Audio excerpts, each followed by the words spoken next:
അപ്പോൾ എന്നത്തെയും പോലെ ഇന്നുവേ ആടിന് തീറ്റ മുറിക്കാൻ വന്നിട്ടുള്ളതാണ്.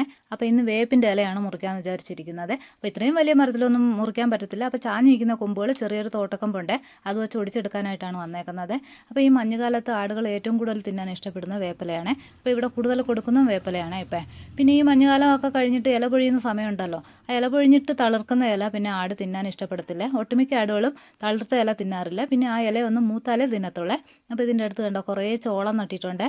അപ്പോൾ ഇത് വിളവെടുക്കാനുള്ള ചോളമല്ലേ, പശുവിന് കൊടുക്കാനാണ്. അതുകൊണ്ട് കാരണം പിന്നെ ഇതിൻ്റെ കളയെടുക്കലും അതിൽ വളമിടലും അങ്ങനെ ഒന്നുമില്ല. ഇത് ചുമ്മാ മുളച്ച് വരുന്നത് വെട്ടി പശുവിന് കൊടുക്കാനാണ്. കതിര് വന്നിട്ടുണ്ട് ഇതിനൊക്കെ. പക്ഷേ ഇത് കതിര് വന്നിട്ടുണ്ടെങ്കിലും തിന്നാനുള്ള പരുവം ആയിട്ടില്ല. ഇത് കണ്ടോ സിൽക്ക് പോലെ ഇരിക്കുന്നു, പട്ട് പോലെ ഇരിക്കുന്നില്ലേ, തിന്നാനുള്ള പരുവം ആയിട്ടില്ലേ. തിന്നാൻ പരുവായി കഴിഞ്ഞാൽ ഇതെല്ലാം കിളി കൊത്തിക്കൊണ്ട് പോകുക. അപ്പോൾ ഇതിങ്ങനെ തത്തയാണ് കൂടുതൽ. അപ്പോൾ തത്ത ഇതിരുന്ന് പൊളിച്ചിട്ട് അതിനകത്തുള്ള ചോളം മൊത്തം തിന്നുകൊണ്ട് പോവാണ് പതുവേ.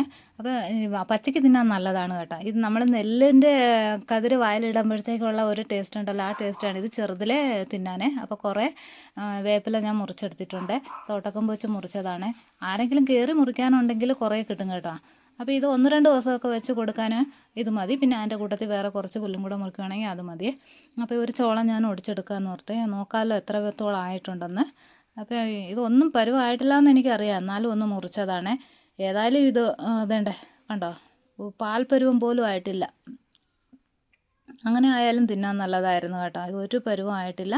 അപ്പോൾ ഇത് പശുവിനൊക്കെ ആണെങ്കിൽ തിന്നാൻ നല്ലതാണ്. അപ്പോൾ ഞാൻ ആടിന് കൊടുക്കാമെന്ന് ഓർത്ത് അതിൻ്റെ കൂട്ടത്തിൽ തന്നെ ഇട്ടേ.